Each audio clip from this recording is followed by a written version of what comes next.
I just want to say something briefly about the work of the European Union on climate change, because that's the work I've been most involved with in the last few months. I'm the Labour spokesperson on environment and climate change, and also Vice President of the Socialist Group, which is the second biggest group in the European Parliament.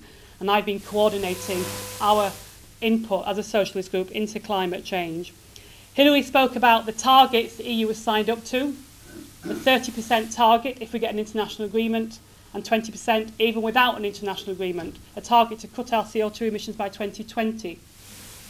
And this week, Ed Miliband announced that the UK thinks the long-term target should be an 80% cut by 2050.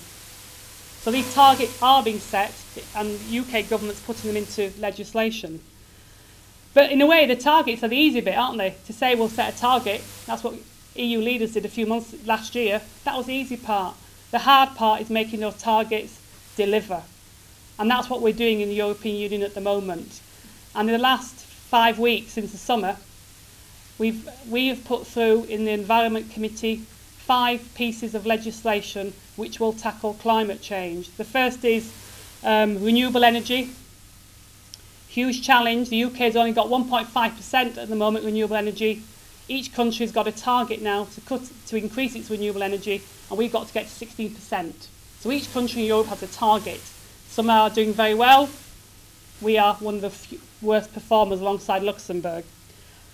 Emissions trading scheme, a cap and trade system to make sure that the emissions from our big power industries, our emissions from our big steel industries, our heavy industries, that they are cut. How are we going to do that? By making the polluter pay. To emit carbon, you'll pay to buy a permit. If you cut your energy bill, you cut your CO2 emissions, you don't have to buy the permits, creating a financial incentive to cut the CO2. We've also got a new law coming on car emissions.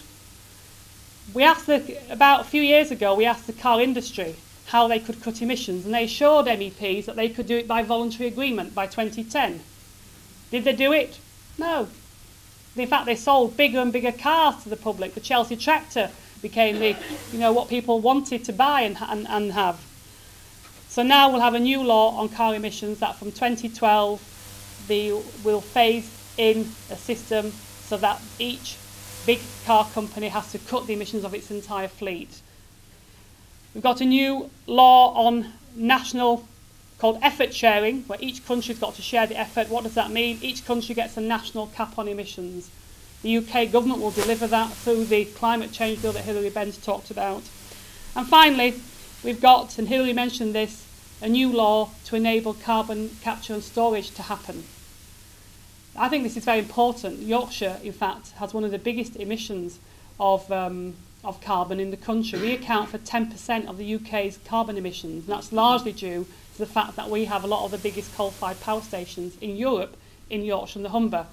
Yorkshire Forward have got a major project which they want to capture the carbon from our coal-fired power stations and our heavy industry, chemicals, and then store it under the North Sea. And if other people saw the Look North programme last week where they talked about this, it was on the BBC lunchtime programme on Sunday. It's an expensive project, £2 billion by 2030. But as MEPs last week, we also included a financial mechanism to help fund carbon capture and storage. And now the ball's in the court of the ministers, because as you know, for European law to become laws, it's not just MEPs who have to agree, it's the ministers.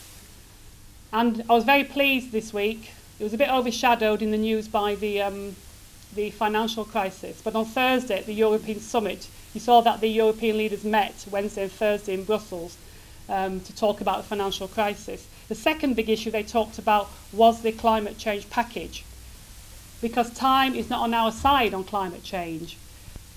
We're going to have the international talks that Hilary talked about, opened in Bali, they resume in Poznan in December, and they finalise in Copenhagen next December. And that's because the Kyoto Protocol expires in 2012.